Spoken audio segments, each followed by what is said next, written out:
ओम सभी को नमस्ते। ओम का उच्चारण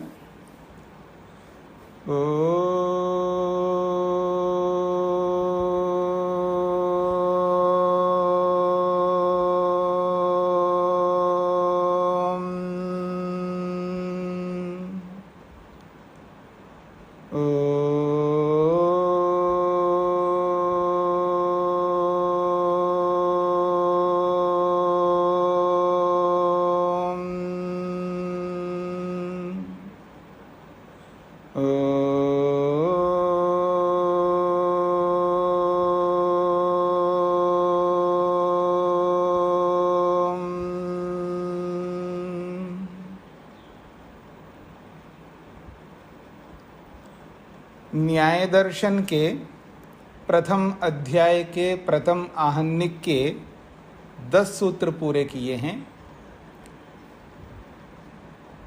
12 प्रमेयों में पहला प्रमेय आत्मा को लेकर के पीछे हमने विचार किया। अब आगे बढ़ते हैं। पृष्ठ संख्या 23 से है सूत्र संख्या 11। आत्मा प्रमेय के बाद में दूसरा प्रमेय है, बहुत ही महत्वपूर्ण प्रमेय है, जिसका तत्वज्ञान हमें होना चाहिए। जैसे आत्मा का तत्वज्ञान करना है, वैसे शरीर का भी तत्वज्ञान करना है। तो कहते हैं तस्य भोगाधिष्ठानम, तस्य जीवात्मना। इससे पहले जो है जीवात्मा का प्रसंग आया, तो ये जो तस्य जो सर्वनाम है, तो इससे पहले की जो संज्ञावाची शब्द से जिनको कहा है उसी को ग्रहण करेगा। तस्य अर्थात आत्मना, आत्मा का भोगाधिष्ठानम, भोग का आधार, भोग का आश्रय। क्योंकि आत्मा भोग करेगा तो उस भोग को करने का कोई आधार, बेस होना चाहिए। कहाँ पर भोग करेगा आत्मा? तो उसके भोग का जो अधिष्ठान है, आधार है, वो कौन है? तो कहा शरीरम, शरीर है। शरीर में रह कर के ही जीवात्मा भोग करता है। अब मैं आपसे पूछूं कि भोग किसे कहते हैं, तो आप क्या बताएंगे? मैं पूछूं शेखर जी से। हाँ जी शेखर जी, भोग किसे कहते हैं? भोग को हम स्वामी जी सुख और दुख की अनुभूति कहेंगे। जी, अनुभूति कहेंगे। अगर उसको न्याय दर्शन की भाषा में कहेंगे तो बुद्धि, भोगो बुद्धि। भोग का मतलब बुद्धि यानी अनुभूति। आपने ठीक बताया है, लेकिन न्याय दर्शन की भाषा में उसको बुद्धि कहते हैं। क्योंकि पीछे बताया ना, 12 प्रमेयों में एक प्रमेय भोग भी है, जिसको हमें जानना है। और भोग किसे कहते हैं? तो उन्होंने कहा भोगो बुद्धि। भोग का मतलब बुद्धि, अनुभूति। तो आगे बढ़ते हैं। तो ये जो भोग है, इस भोग का जो आधार है वो शरीर है। और वो शरीर क्या है? शरीर की क्या परिभाषा है? शरीर किसे कहते हैं? तो कहते हैं चेष्टेन्द्रियार्थाश्रयः शरीरम। ये सूत्र है, चेष्टेन्द्रियार्थाश्रयः शरीरम। शरीर किसे कहते हैं? तो उन्होंने 3 बातें कही। चेष्टा, इंद्रिय, अर्थ। चेष्टा का आश्रय, इंद्रिय का आश्रय और अर्थ का आश्रय शरीर होता है। चेष्टा, इंद्रिय और अर्थ का जो आश्रय है वो शरीर होता है। जहाँ चेष्टा हो रही है तो समझ लेना वह शरीर है। क्योंकि बिना शरीर के चेष्टा नहीं हो सकती। चेष्टा का मतलब क्रियाकलाप, कर्म। और इंद्रिय का मतलब इंद्रियां, जो कर्म करने वाली इंद्रियां हैं, कर्मेंद्रियां हैं।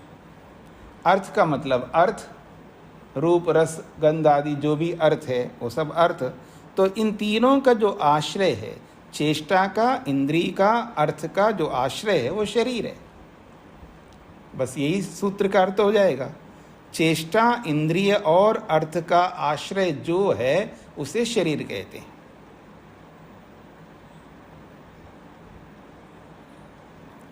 तो चेष्टाश्रय भी कह सकते, चेष्टा का आश्रय, इंद्रिय का आश्रय, अर्थ का आश्रय। आश्रय शब्द तीनों के साथ लगेगा।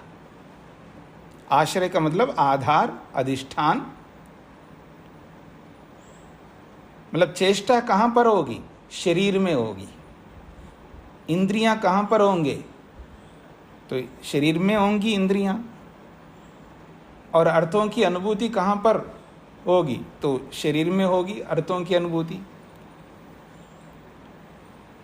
तो कहते हैं चेष्टेन्द्रियार्थाश्रय शरीरम।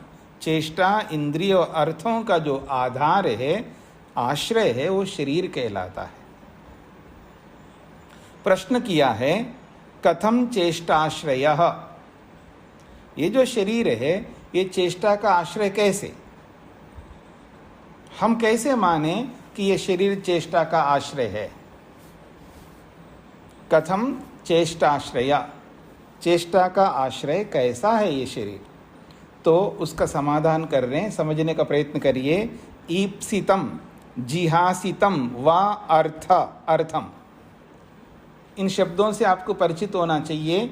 ईप्सितम जिहासितम ये प्रारंभ में ही बोला गया था, प्रथम सूत्र की भूमिका में ही इन शब्दों का प्रयोग किया गया है। ईप्सितम जिहासितम वा अर्थम अधिकृत्य ईप्सा जिहासा प्रयुक्तस्य तद उपाय अनुष्ठान लक्षणा समीहा चेष्टा सा यत्र वर्तते तत्शरीरम। बहुत अच्छी परिभाषा की है शरीर की। शरीर का जो लक्षण है वो बहुत अच्छे ढंग से किया यहाँ पर।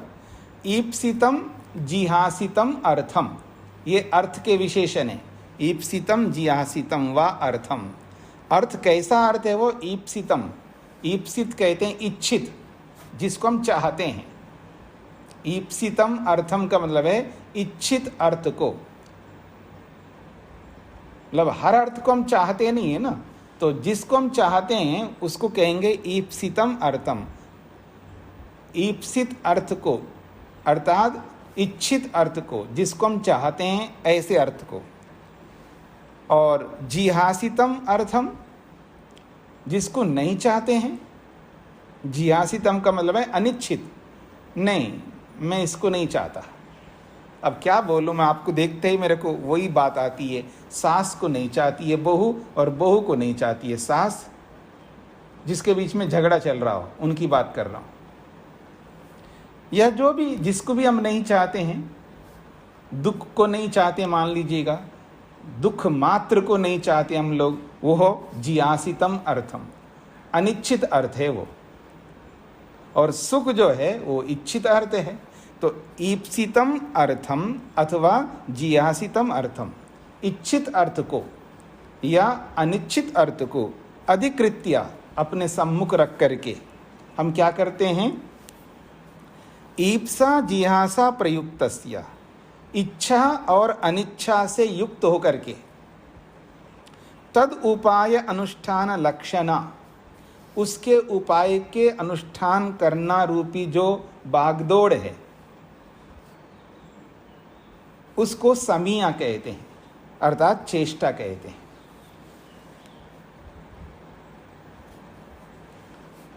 पकड़ में आ रहा है जी?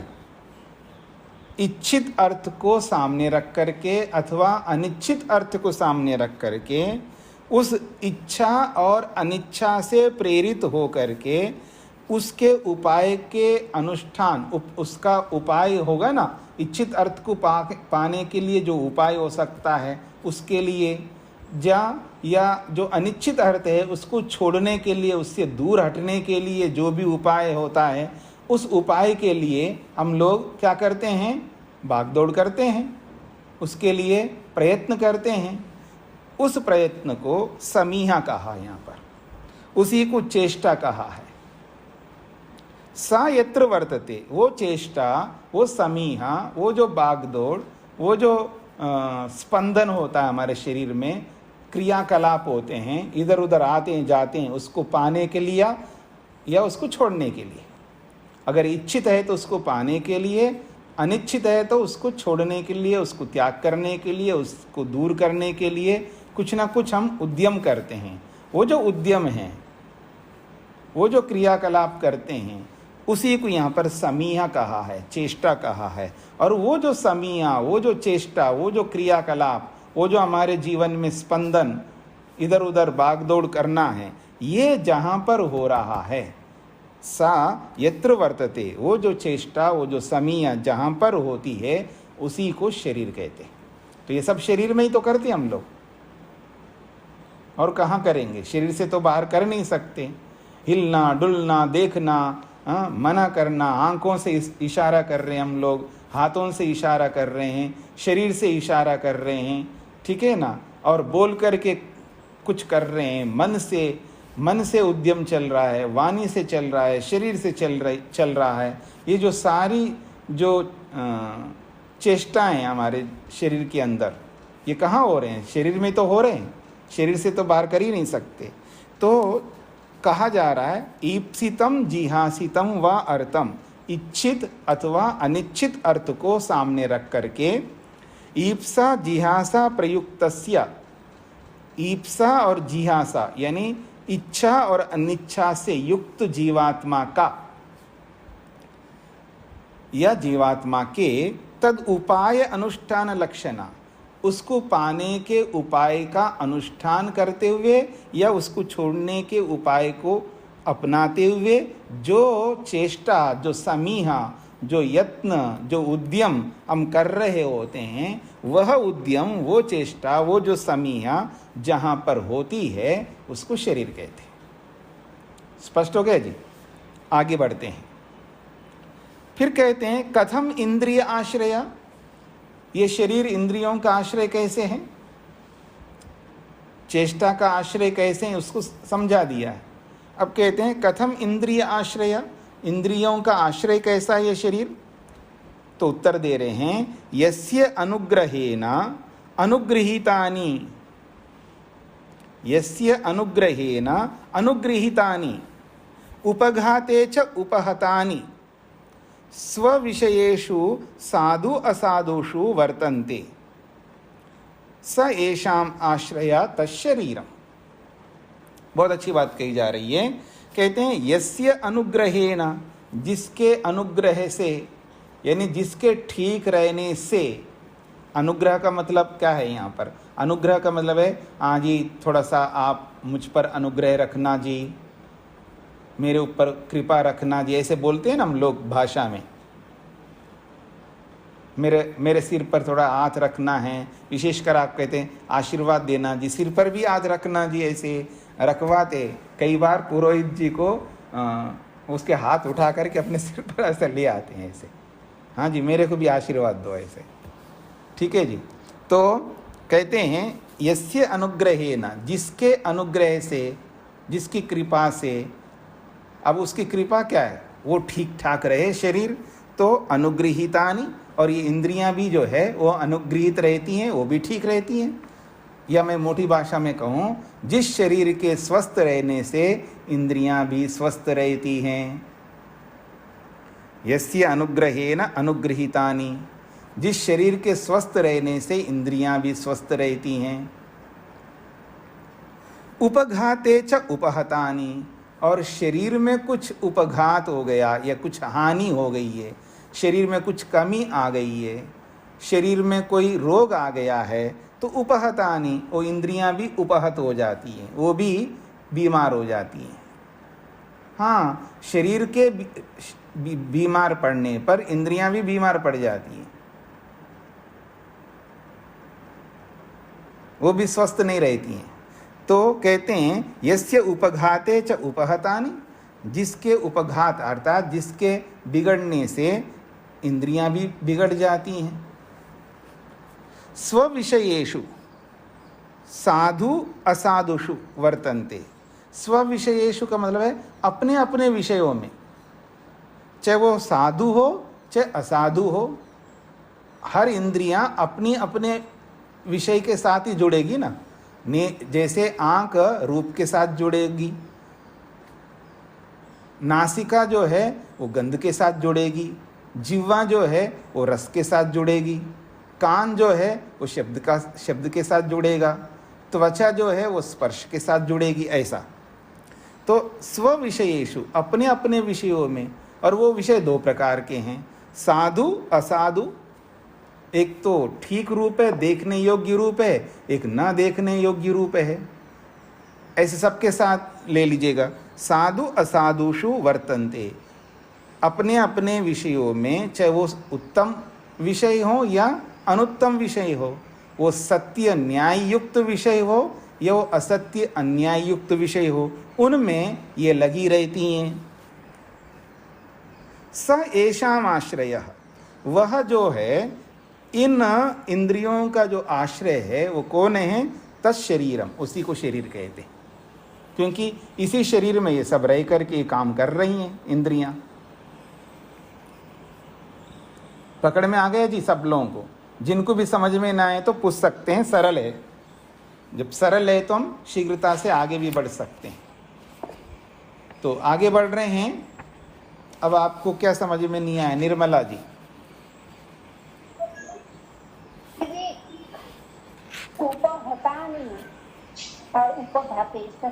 उपघाते का मतलब है, घात का मतलब हानि, यहाँ उपघात का मतलब है कुछ कमी आ गया शरीर में। तो शरीर में कमी आने से इंद्रियों में भी कमी आ जाती है, वो भी स्वस्थ नहीं रहती ना। जैसे किसी आदमी को बुखार हो गया, मैं मान लीजिएगा मैं किसी को पीलिया रोग हो गया, अब आंखों से भी पीला पीला दिखाई देगा, वो भी इंद्रिय जो है वो भी कमज़ोर हो जाती है। शरीर के कमज़ोर होने से इंद्रियां भी कमज़ोर हो जाती हैं, ये कहना चाह रहे हैं। तो उपघात का मतलब कमज़ोर या रोगग्रस्त, और उपहतानि का मतलब इंद्रियां जो है वो भी उपहत हो जाती हैं, वो भी रोगग्रस्त हो जाती हैं। उपघाते शरीरे, ऐसा कर लीजिएगा आप जानकारी की दृष्टि से।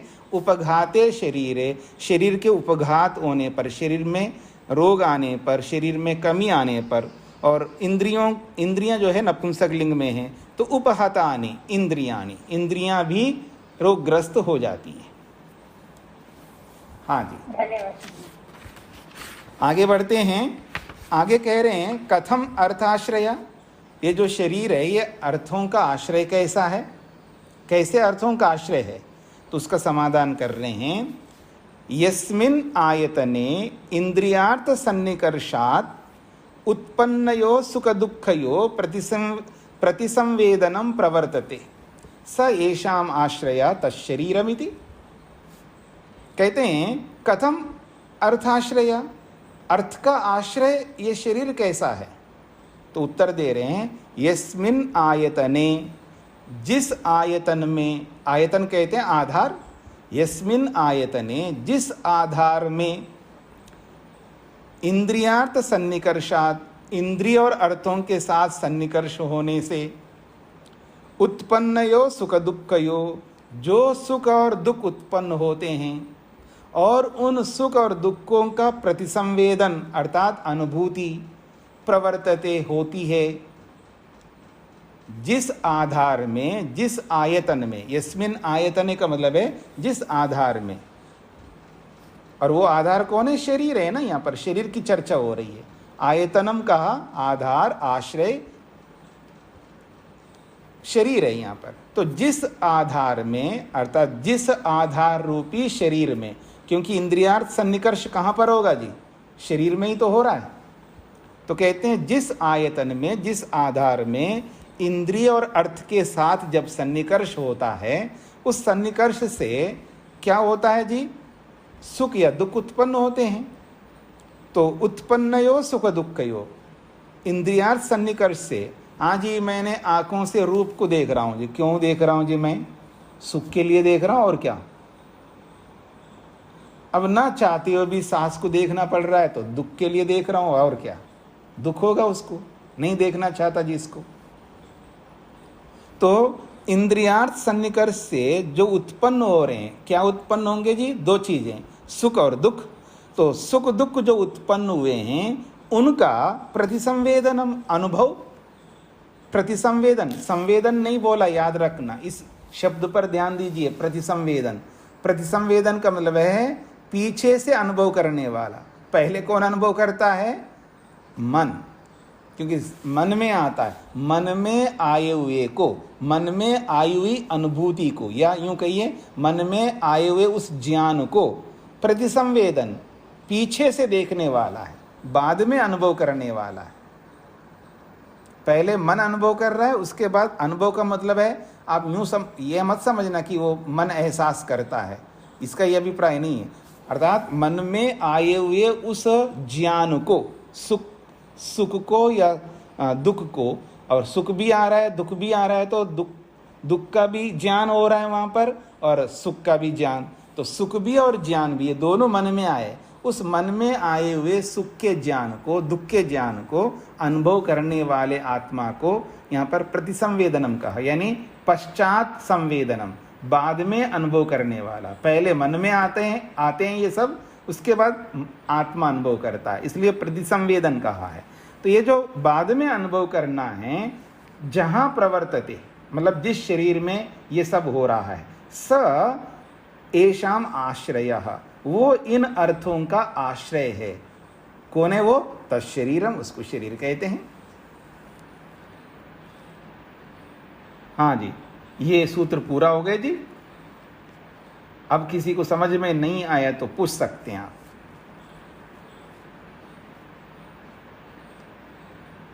हाँ जी, माता शकुंतला जी को क्या पूछना है?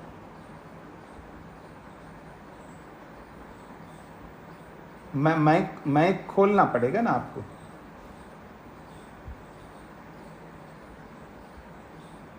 नहीं खुला है माइक।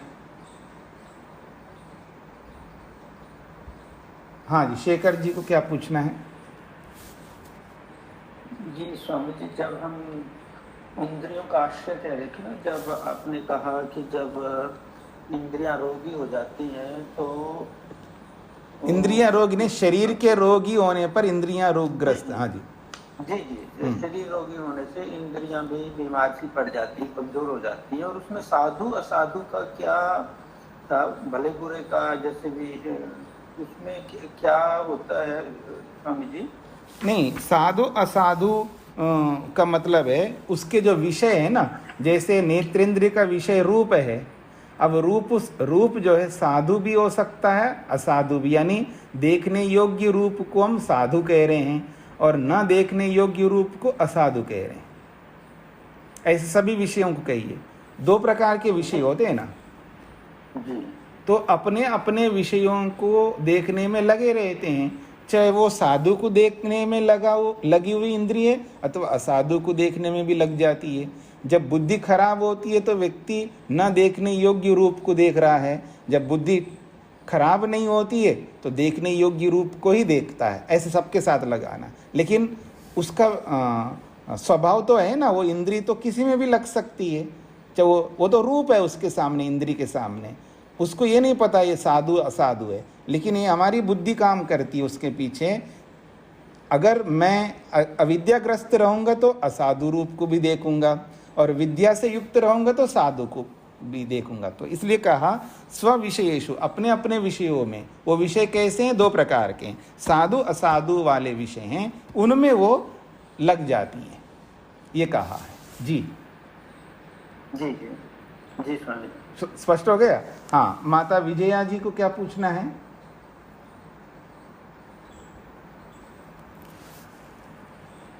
देखो, आप माइक को खोलना पड़ेगा ना, आप पहले समझ लो कि हाँ माइक खुल गया तो आपको चिन्ह पता लग जाता। हाँ, आप खुल गया जी।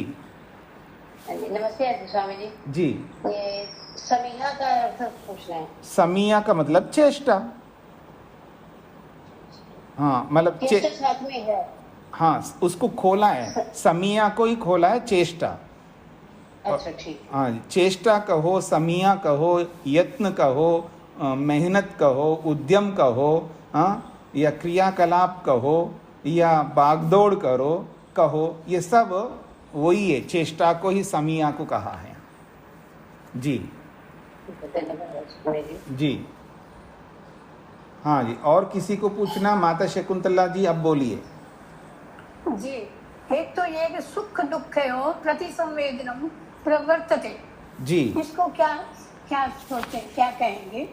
इसको इसी में है कथम अर्थाश्रया यस्मिन् आयतने इंद्रियार्थ सन्निकर्षात् दुःख उत्पन्नयोः सुख दुःखयोः प्रतिसंवेदनम प्रवर्तते सा ऐसा आश्रय। जी, इस पंक्ति का अर्थ आप पूछ रहे हैं। ये कहना चाह रहे, जिस शरीर में इंद्रिय अर्थों के साथ जब जुड़ जाती हैं तब जो सुख या दुख उत्पन्न होता है, उस सुख और दुख को अनुभव जहां पर होता है, वो जो सुख और दुख की अनुभूति जहां, प्रतिसंवेदनम का मतलब है अनुभूति, तो सुख और दुख की जो अनुभूति जहां पर प्रवर्तते होता है, वो जो स्थान है उसका नाम है शरीर। जी धन्यवाद स्वामी जी। जी जी, क्योंकि सुख और दुख की अनुभूति शरीर में ही हो सकती है, शरीर से बाहर नहीं हो सकती है। जीवात्मा अनुभव कर रहा है, इसका सीधा अर्थ है वो शरीर में अनुभव कर सकता है, शरीर से बाहर नहीं कर सकता है। कोई कहे जी मुक्ति में तो शरीर नहीं रहता, तो यहाँ तो मुक्ति का प्रसंग नहीं है, ये तो संसार का प्रसंग है कि जब तक हम दुनिया में संसार में रहेंगे तो दुनिया में रहते हुए अगर कोई भी अनुभूति करते हैं वो शरीर में ही कर सकते हैं। इसीलिए भूत प्रेत नहीं होते हैं, क्योंकि शरीर से बाहर निकलने के बाद जीवात्मा को कोई अनुभूति नहीं होती है और वो जीवात्मा बिना शरीर के कुछ भी नहीं कर सकता। ये एक बार नहीं, लाख बार बता चुका हूं मैं। अर्थात जब जब ये ऐसा प्रसंग आता है, इन सारे प्रसंगों से ये स्पष्ट होता है कि आत्मा तभी कुछ कर सकता है जब उसका आयतन आधार शरीर होता है। जैसे शरीर से बाहर निकलता है तो उसको कोई अनुभूति नहीं हो सकती है। जैसे कोमा में रहने वाला व्यक्ति कुछ भी अनुभव करता नहीं है बाहर से, ऐसे ही जीवात्मा मूर्छित जैसा, बेहोश की तरह, कोमा में जैसे पड़ा रहता है, उसी की तरह जीवात्मा रहता है बिना शरीर के।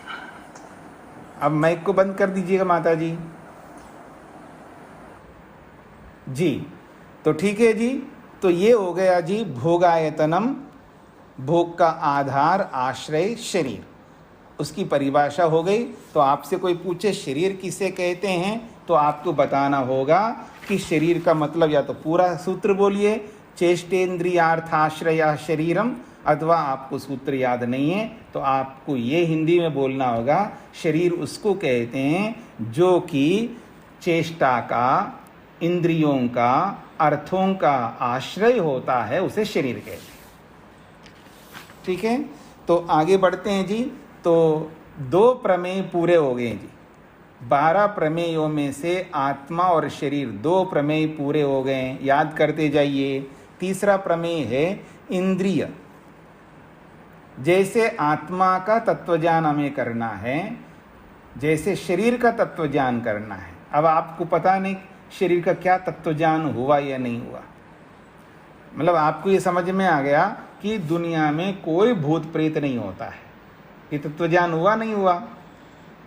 तो ऐसे और भी शरीर के बारे में बहुत कुछ आपको तत्वज्ञान करना है। शरीर के बारे में तत्वज्ञान करना, आत्मा के बारे में तत्वज्ञान करना, तस्मिन् तदिति ज्ञानम, जो जैसा है उसको वैसा ही अनुभव करना है। जब आप अनुभव करते जाएंगे ना तो दुख भी दूर होते जाएंगे, याद रखना। शरीर के प्रति जो राग है, मोह है, जो भी शरीर के प्रति आपके अंदर या किसी के भी अंदर है, वो भी धीरे धीरे दूर करना है हमको। बिना मतलब का राग शरीर के प्रति नहीं रखने का है। हाँ जी, तो आगे बढ़ते हैं। इंद्रिय लक्षणम, इंद्रियों का लक्षण किया जा रहा है, जो तीसरा प्रमेय है। इंद्रियों को भी जानना जरूरी है। भोग साधनानि पुनः, अब जीवात्मा भोग करता है जी, भोगो बुद्धि, भोग का अर्थ है बुद्धि अर्थात अनुभूति। अब वो अनुभूति कहाँ करता है, तो शरीर में करता है, और उस भोग को अनुभूति करने के लिए उसको साधन चाहिए, और बिना साधनों के वो अनुभूति नहीं कर सकता है। क्यों? क्योंकि वो अल्पज्य है, अल्प सामर्थ्यवान है। उसके सारे जितने भी सामर्थ्य है वो सब अल्प मात्रा में है। अल्प मात्रा वाला व्यक्ति कुछ कर नहीं पाता है, उसको साधन जुटाने पड़ते हैं। इसलिए कहा है भोग साधनानि, भोग के जो साधन हैं वो साधन क्या है? इंद्रियां हैं। और वो कौन से हैं उसके नाम बताया जा रहा है। घ्राण रसन चक्षुष त्वक् श्रोत्राणीन्द्रियाणि भूतेभ्यः। अलग करेंगे तो घ्राण रसन चक्षुः त्वक् श्रोत्राणि इंद्रियाणि भूतेभ्यः। तो कहते हैं घ्राण, घ्राण का अर्थ है घ्राणेन्द्रिय। घ्राण का अर्थ है यहाँ पर घ्राणेन्द्रिय, सूंघने का साधन, वो उसको घ्राणेन्द्रिय कहते हैं, जो नासिका में, नाक में रहती है। घ्राणेन्द्रिय जो है नासिका में रहती है। रसन, रसन का मतलब रसनेन्द्रिय, चखने का जो साधन है रसनेन्द्रिय, वो जिह्वा में रहती है। चक्षु, चक्षु इंद्रिय, या इसको नेत्रेंद्रिय भी कहते हैं, चक्षु इंद्रिय भी कहते हैं। चक्षु, चक्षुंद्रिय, नेत्रेंद्रिय आंखों में रहती है। आंखों में का मतलब आंखों के पीछे जहां भी रहे।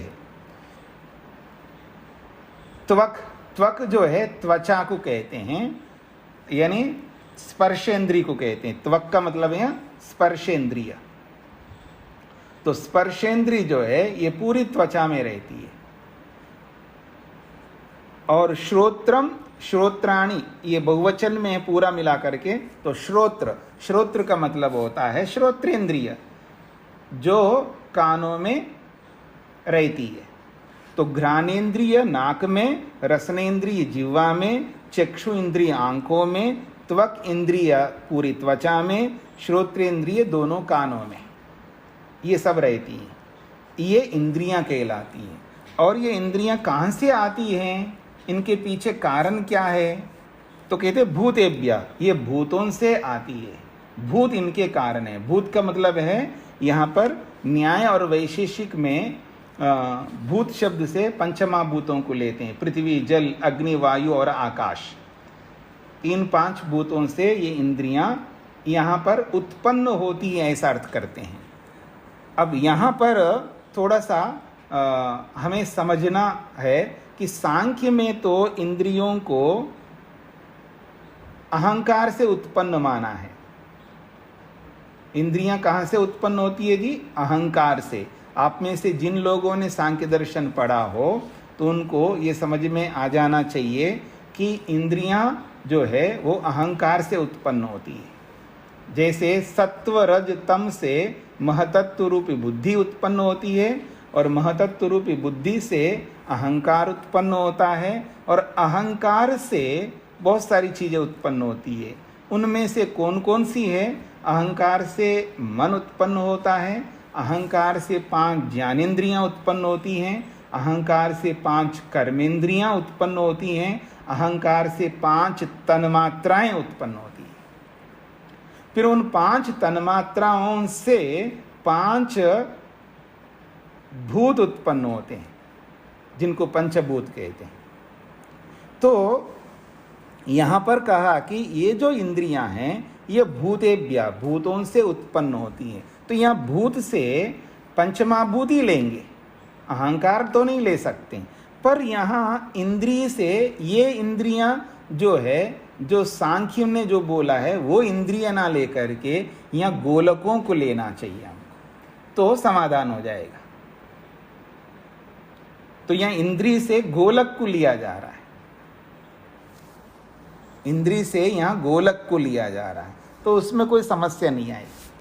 तो भूतेभ्य का मतलब है भूतों से, पंचमहाभूतों से ये गोलक जो है उत्पन्न होती है।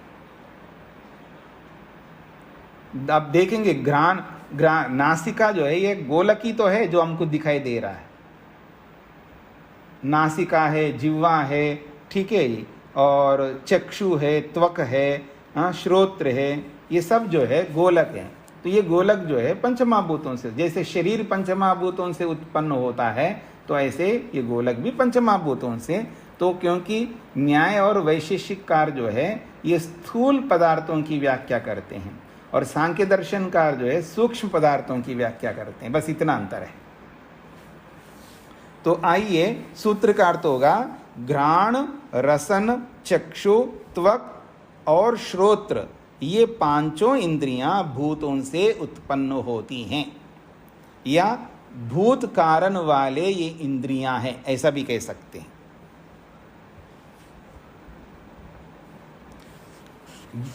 भूतेभ्यः भूत कारण वाले ये 5 इंद्रियां हैं, यानी इन पांचों इंद्रियों के कारण भूत हैं। अब ये कारण से कोई जरूरी नहीं है कारण कहने से उपादान कारण ही ग्रहण हो जाए। अब इस रूप में भी आप ले सकते हैं। ये जो ऊहा है ना, जिसको हम तर्क कहते हैं, जो इस न्याय दर्शन का एक बहुत बड़ा विषय है, आप पढ़ेंगे आगे तर्क। ये जो तर्क है, तर्क शक्ति को बढ़ाना होता है, ऊहा को बढ़ाना होता है।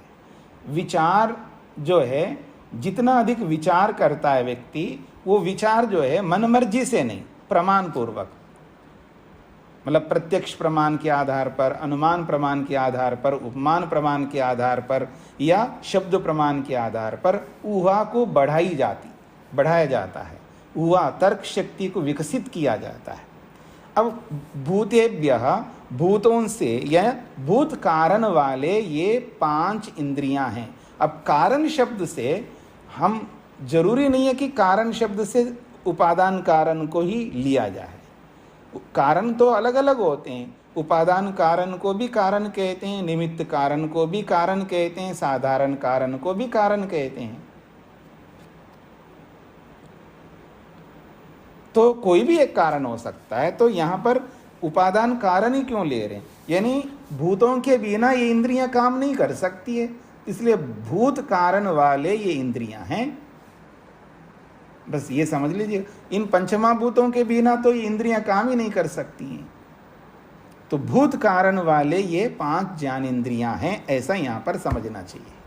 अब आते हैं भाष्य पर। भाष्य को देखिएगा, समझने का प्रयत्न करिए, सरल है। घ्राणम को घ्राण क्यों कहते हैं? घ्राण का मतलब है घ्राणेन्द्रिय। तो घ्राणम इंद्रियम जो है, ये नपुंसक लिंग में इंद्रियम संस्कृत में बोलेंगे तो नपुंसक लिंग है, जब हिंदी में बोलते हैं तो वो स्त्रीलिंग में बोलते हैं आप। तो घ्राणम इंद्रियम किम भवति, घ्राणम इंद्रिय क्या है? तो कहते हैं जिग्रति अनेन इति घ्राणम। अनेन जिससे, जिग्रति सूंघा जाता है, अनेन जिसके द्वारा सूंघा जाता है उसको घ्राण कहते हैं, अर्थात उसको घ्राणेन्द्रिय कहते हैं। बस एक को समझो, सभी समझ में आएंगे। तो यहाँ पर घ्राणम में करण में प्रत्यय हुआ है, अर्थात ये घ्राणम जो शब्द है ये करण अर्थ को बताने के लिए। अब मैं आपसे पूछूं वेद प्रिया जी, ये करण अर्थ क्या होता है? करण किसको कहते हैं? ये सब पढ़ा चुका हूं भूमिका में, न्याय दर्शन की भूमिका में। तृतीय विभक्ति होती है। हाँ, तृतीय विभक्ति होती है कि भले करण किसको कहते हैं, मतलब करण क्या है? करण साधन को कहते हैं ना। नहीं, दूसरे लोग नहीं बता सकते हैं ना, मतलब जिनसे पूछा जा रहा है, क्योंकि हम सबको ये भी सीखना होता है कि सभा में कैसे बैठना है। सभी लोगों को नहीं मैं कहना चाहूँगा, सभा में बैठना भी हमें सीखना होता है। सभा में बैठना, इसको कहते हैं सभ्य लोग सभा में बैठते हैं, असभ्य लोग सभा में नहीं बैठ सकते। तो हमें सभ्यता आनी चाहिए, ये समझने का प्रयत्न करना। तो ये बताने पर ही व्यक्ति को समझ में आता है, नहीं बताने पर व्यक्ति को समझ में नहीं आता है, इसलिए वो गलतियां करता है। तो हमें गलतियों से बचना है, और अध्यापक के अलावा और कौन बताएगा? गलती को या तो माँ बताती है, पिता बताता है और अध्यापक बताता है। 3 ही तो गुरु होते हैं, माता, पिता और आचार्य। अब आपको तो माता पिता तो बता नहीं पाएंगे, अब बचा मैं अकेला हूँ, ठीक है जी, वर्तमान में। तो इसलिए सभा में जब बैठता है व्यक्ति तो सभ्यता से बैठता है। तो सभ्यता यही है, जिससे पूछा जाता है वही उत्तर देता है, और बिना पूछे कोई नहीं बोल सकता है, बिना आज्ञा लिए भी नहीं बोल सकता है। ऐसे बहुत सारे नियम है सभा के, इसलिए तो मैं आपको तत्काल रोक देता हूँ। हो सकता है आपको किसी को बुरा लगे, जरूर लगना चाहिए बुरा, तभी तो आपको समझ में आएगा। तो खैर, तो वेद प्रिया जी, करण का मतलब है जो 6 कारक बताए हैं, उन 6 कारकों में एक कारक है करण कारक, कर्तृकारक, कर्म कारक, करण कारक, संप्रदान कारक, अपादान कारक और अधिकरण कारक। तो यहाँ पर करण कारक में प्रत्यय हुआ, इसलिए ये अर्थ ऐसा निकलेगा जिसके द्वारा या जिससे सूंघा जाता है उसको घ्राण कहते हैं। तो जब इस व्युत्पत्ति को यानी इस प्रक्रिया को देखते ही पता लगेगा कि ये जो शब्दावली का प्रयोग हो रहा है ये करण अर्थ में हो रहा है, ऐसा हमको समझना है। तो इससे इजीली समझ में आएगा जी। तो कहते हैं जिग्रति अनेन इति घ्राणम, जिसके द्वारा या जिससे सूंघा जाता है उसको घ्राण कहते हैं। अर्थात अब उसी को स्पष्ट कर रहे हैं, गंधम गृह्णाति इति, गंध को ग्रहण करती है वो कौन? घ्राणेन्द्रिय। गंधम गृह्णाति इति अर्थात वो जो घ्राण है, अर्थात वो घ्राणेन्द्रिय जो है गंध को ग्रहण करती है। स्पष्ट हो गया। अगली बात, रसयति अनेन इति, रसनम, सब में करण कारक में प्रत्यय होगा। यहाँ पर प्रत्यय का मतलब है जो घ्राणम रसनम, इसमें जो प्रत्यय जुड़ते हैं ना, मूल धातु होती है उसके साथ में प्रत्यय जुड़ता है तब शब्द बनता है। तो ये जो प्रत्यय जुड़ रहा है ये करण अर्थ को कहने के लिए प्रत्यय जुड़ रहा है, ऐसा समझ सकते हैं आप। और नहीं समझ में आता है तो छोड़ दो वो सारी बातें, बस ये समझो ये करण अर्थ में है, इतना समझना है, यानी साधन अर्थ में है। करण अर्थ का मतलब है साधन, साधन के अर्थ में ये इंद्रियां हैं। ये सारी इंद्रियां कैसी हैं? साधन है। इसलिए तो भूमिका में देखिएगा क्या लिखा है वात्स्यायन ने, भोग साधनानि इंद्रियाणि। इंद्रियां कैसी हैं? तो भोग के साधन है। तो साधन अर्थ में ही ये सारे शब्दों का प्रयोग है।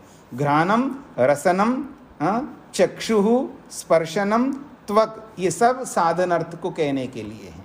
तो रसयति अनेन इति, रसनम, रसन किसको कहते हैं जी? यानी रसना इंद्रिय किसको कहते हैं? जिसके द्वारा रस लिया जाता है। रसयति अनेन, जिससे या जिसके द्वारा रस लिया जाता है उसको रसनम कहेंगे। रसनम इंद्रियम यानी रसनेन्द्रिय, जिसके द्वारा रस लिया जाता है। अर्थात रसम गृह्णाति इति, वो जो है वो रस को ग्रहण करती है, इसलिए उसको रसनम इंद्रियम कहते हैं। अब आगे बढ़ते हैं जी। तीसरी बात, चष्टे अनेन इति चक्षु। चष्टे का मतलब है देखती है, चष्टे का मतलब है देखती है। अनेन, अनेन जिससे देखा जाता है ऐसा भी बोल सकते हैं, क्योंकि इंद्रिय देखती है ऐसा कर, तो अनेन चष्टे, जिसके द्वारा देखा जाता है, जिसके माध्यम से देखा जाता है वो है चक्षु। अर्थात रूपम पश्यति इति, रूप को देखती है कौन? चक्षु, आंख। फिर आगे करते हैं, स्पृशति अनेन इति स्पर्शनम, जिससे या जिसके द्वारा स्पृशति व्यक्ति छूता है, स्पर्श करता है, जिसके द्वारा स्पर्श करता है। वो द्वारा जो है वो कौन है? जिसके द्वारा स्पर्श करता है वो स्पर्शनम, वो स्पर्शन इंद्रिय है, अर्थात त्वक। अब वो त्वक स्थानम इंद्रियम त्वक तद उपचार स्थानादिति। अब सभी इंद्रियों को अलग ढंग से बोला है, लेकिन स्पर्शन इंद्रिय को अलग नाम से नहीं बोल करके त्वचा को ही इंद्रिय के रूप में बोला है, यानी स्थान को ही इंद्रिय शब्द से बोला है। क्योंकि त्वचा तो स्थान है, ये जो त्वक है हमारी त्वचा, ये जो स्किन जो है ये स्पर्श करने वाली इंद्रिय का स्थान है, बेस है, जिस पर स्पर्श करने वाली इंद्रिय रहती है। और ये स्पर्श करने वाली इंद्रिय जो है पूरी त्वचा में, पूरे स्किन में रहती है। तो अब उसको स्पर्शनम इंद्रिय ना बोल करके त्वक बोला। अर्थात स्थान को ही इंद्री के नाम से बोल दिया। पकड़ में आ रहा है जी? सबको नहीं बोला है, केवल स्पर्श इंद्री को बोला है। मतलब बोलने का अपना अपना एक होता है ना, जरूरी नहीं है मैं एक ही तरीका से बोलूं। मैं जिस तरह बोलूंगा आप दूसरे ढंग से बोलोगे, कोई तीसरे ढंग से बोलेगा। बोलने के वेराइटीज हैं ना, प्रकार हैं, अलग अलग से बोलते हैं। हाँ जी आ रहा हूं, कोई कहता आता हूं, आप चलिए मैं आता हूं। कोई कहता मैं आ रहा हूं, आप चलिए। कोई कहता मैं आऊंगा, आप चलिए। समझ रहे ना जी, कितने प्रकार से हैं। कोई कह रहा मैं आ रहा हूं, आप चलिए। कोई कहता मैं आता हूं, आप चलिए। कोई कहता है मैं आऊंगा, आप चलिए। तो ये बोलने के प्रकार हैं, जरूरी नहीं एक ही प्रकार से कोई बोल सकता। ऐसे ही यहाँ पर त्वचा जो है, स्पर्शन इंद्रिय जो है, वो स्पर्शन इंद्रिय के नाम से नहीं बोलते, उसको त्वक इंद्रिय के नाम से बोलते। अर्थात त्वचा को ही इंद्रिय के रूप में बोला जाता है। यही इन शब्दों से बोला जा रहा है यहाँ पर। स्पर्शति अनेन इति स्पर्शनम। स्पर्शन इंद्रिय क्या है? जिसके द्वारा स्पर्श किया जाता है उसको स्पर्शन इंद्रिय कहते हैं। उस स्पर्शन इंद्रिय को किस नाम से बोलते हैं? त्वक। त्वक नाम से बोलते हैं। अर्थात त्वक स्थानम इंद्रियम। त्वक स्थान है जिस इंद्रिय का, त्वक स्थानम इंद्रियम। त्वचा स्थान वाली इंद्रिय है वो स्पर्शन इंद्रिय, लेकिन उसको त्वक नाम से उपचार, तद त्वक उपचार। उस स्पर्शन इंद्रिय को त्वचा के नाम से उपचार व्यवहार होता है। क्यों? स्थानात, स्थान में रहने के कारण से, उस त्वचा रूप स्थान में रहने के कारण से उसको स्पर्शन इंद्रिय ना बोल करके त्वक इंद्रिय ऐसा बोलते हैं। अर्थात स्थान से ही उसका नाम का उच्चारण करते हैं। उपचार का मतलब है व्यवहार।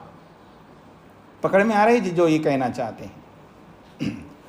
आगे करते हैं, शृणोति अनेन इति श्रोत्रम।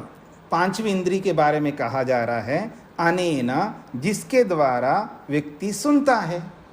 शृणोति अनेन, अनेन जिसके द्वारा या जिससे, शृणोति सुनता है। तो जिससे सुनता है उसको कहेंगे श्रोत्रम, उसको श्रोत्रेंद्रिय कहते हैं। अर्थात शब्दम गृह्णाति इति, शब्द को ग्रहण करता है। जिससे शब्द को ग्रहण करता है उसको श्रोत्र कहते हैं। अब मैं उल्टा चल रहा हूं, नीचे से ऊपर तक।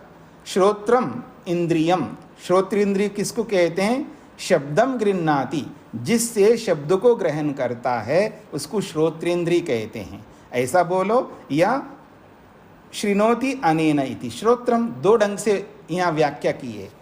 शृणोति अनेन इति श्रोत्रम, जिसके द्वारा सुनता है उसको श्रोत्र कहते हैं। अथवा यूं बोलिएगा, जिसके द्वारा शब्द को ग्रहण करता है उसको श्रोत्र कहते हैं। फिर ऊपर आइए, स्पृशति अनेन इति स्पर्शनम, जिसके द्वारा स्पर्श करता है व्यक्ति उसको स्पर्शन इंद्रिय कहिए। अथवा त्वक स्थानम इंद्रियम, त्वचा स्थान वाली वो इंद्रिय है, इसलिए उसको त्वक, तद उपचारा, तद त्वक उपचारा। उस इंद्रिय को त्वक शब्द से, यानी स्थान के रूप में ही उसका उपचार, स्थानाद त्वक उपचारा, उसके स्थान में, यानी जिस त्वचा में रहती है वो इंद्रिया, उस त्वचा के नाम से उस इंद्रिय का नाम बोला जाता है।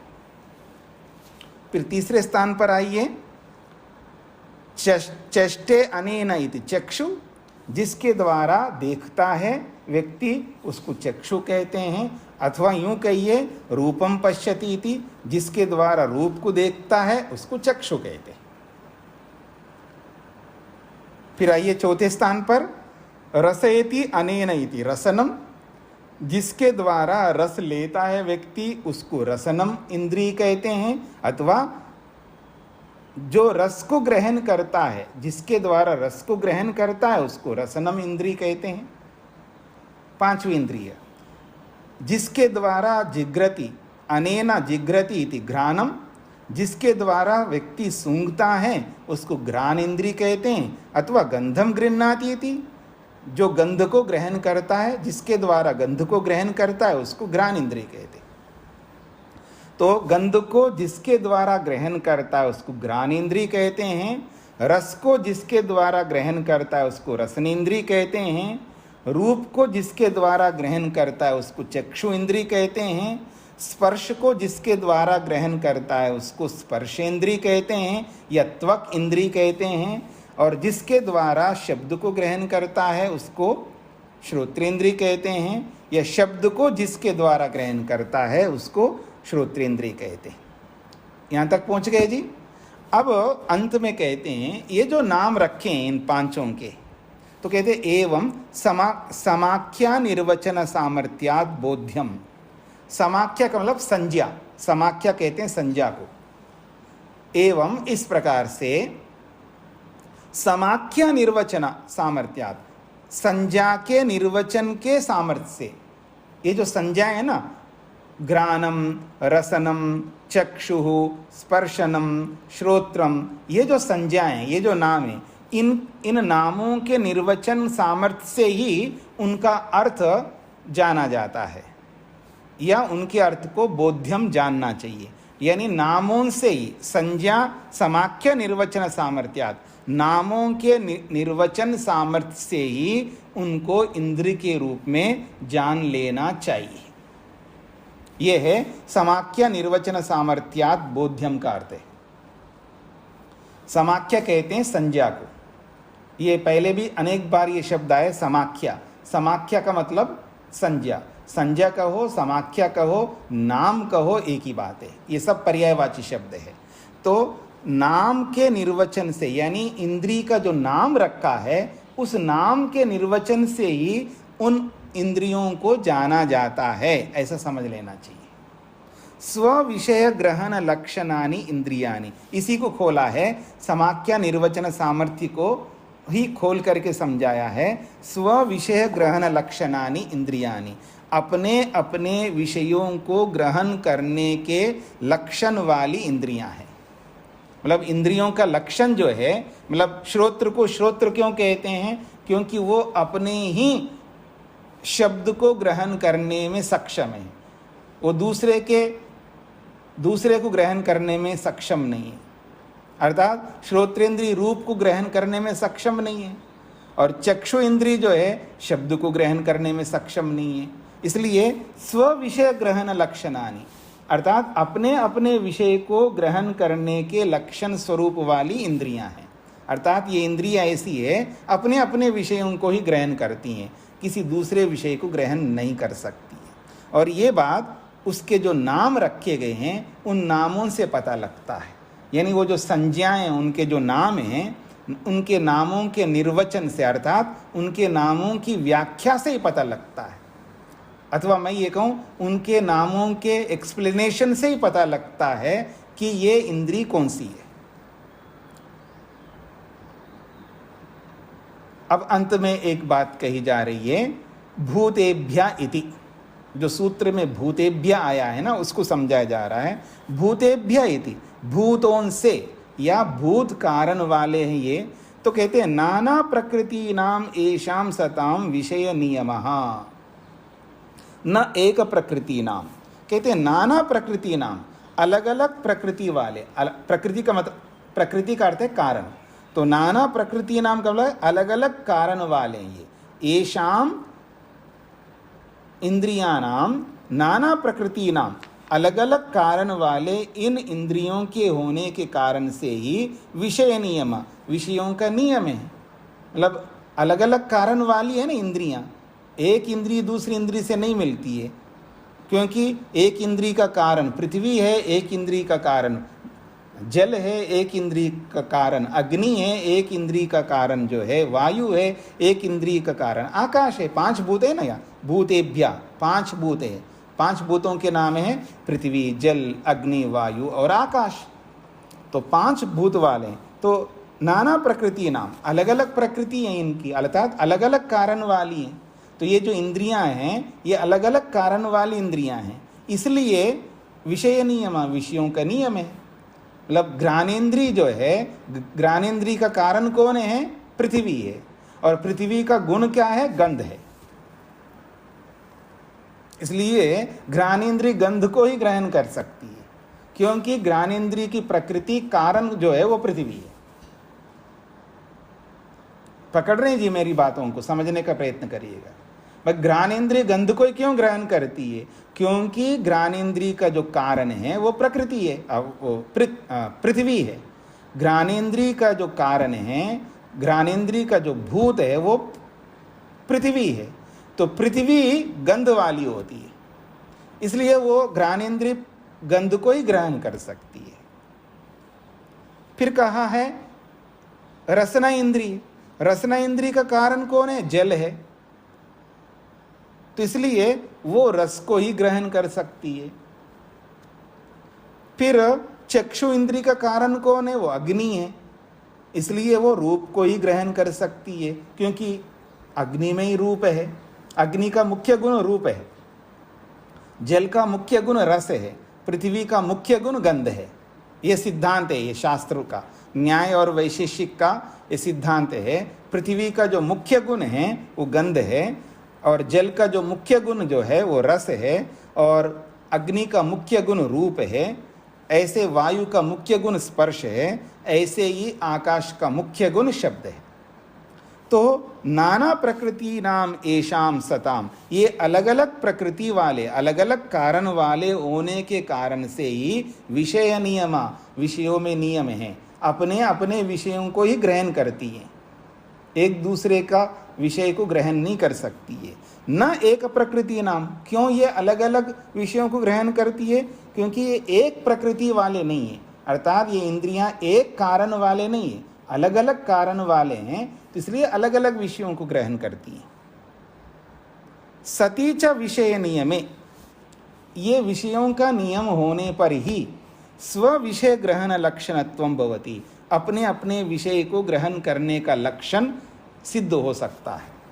यदि अलग अलग यदि विषयों का नियम नहीं होता तो फिर कोई भी किसी को भी ग्रहण कर सकता। आंख जो है शब्द को ग्रहण करेगा, और श्रोत्र जो है वो रूप को ग्रहण करेगी, तो ऐसा ग्रहण नहीं करती हैं। तो विषयों का नियम है, अगर कौन सा विषय कौन ग्रहण करेगा ये नियम है। क्या नियम है इसके पीछे? उसकी प्रकृति, उसका कारण। तो सती च विषय नियमे, विषय का नियम होने पर ही ये इंद्रियां स्व विषय ग्रहण लक्षणत्व, अपने अपने विषय को ग्रहण करने का उनका लक्षण है, या उनका लक्षण अपने अपने विषय को ग्रहण करना ही सिद्ध होता है। इसलिए वो इंद्रिय किसी और विषय को ग्रहण नहीं कर सकती, ये नियम है, ये बताया गया। तो ये है भूतेभ्य का मतलब। यहाँ भूतेभ्य क्यों कहा है? अगर भूतेभ्य नहीं लिखते तो ये आ सकता कि भाई घ्राणेन्द्रिय किसी को भी ग्रहण कर सकती है, क्योंकि इसका कारण तो बताया नहीं है, घ्राण का कारण क्या है। तो यहाँ भूत कारण बताया, इसलिए वो और किसी को ग्रहण नहीं कर सकती। घ्राणेन्द्रिय केवल गंध को ही ग्रहण करेगी, क्योंकि उसका कारण है, कारण रूप भूत जो है वो पृथ्वी है। रसना इंद्रिय जो है रस को ही ग्रहण कर सकती, क्योंकि उसका कारण भूत जो है वो जल है। ऐसे चक्षु इंद्रिय किसी और को ग्रहण नहीं करती है, वो रूप को ही ग्रहण करती है, क्योंकि रूप का जो कारणभूत जो भूत है वो अग्नि है। ऐसे त्वक जो है, त्वचा इंद्रिय जो है, स्पर्शन इंद्रिय जो है वो स्पर्श को ही ग्रहण करती है, क्योंकि उसका कारण रूप जो है वो भूत, वो वायु है। ऐसे श्रोत्रेंद्रिय जो है शब्द को ही ग्रहण करेगी, क्योंकि उसका जो कारण रूप जो है वो आकाश है। ऐसा इसलिए भूतेभ्य पढ़ा यहाँ पर। तो इससे विषयों का नियम बन गया, अपने अपने विषय को ही ग्रहण करेंगी इंद्रियां, एक दूसरे को नहीं। ये बात यहाँ पर कही गई। हाँ जी, सबको स्पष्ट हो गया जी? किसी को समझ में ना आए तो पूछ सकते हो, वैसे सरल है। तो इसको यहीं पर विराम देते हैं।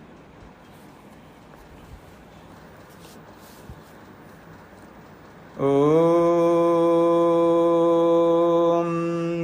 शांति शांति शांति।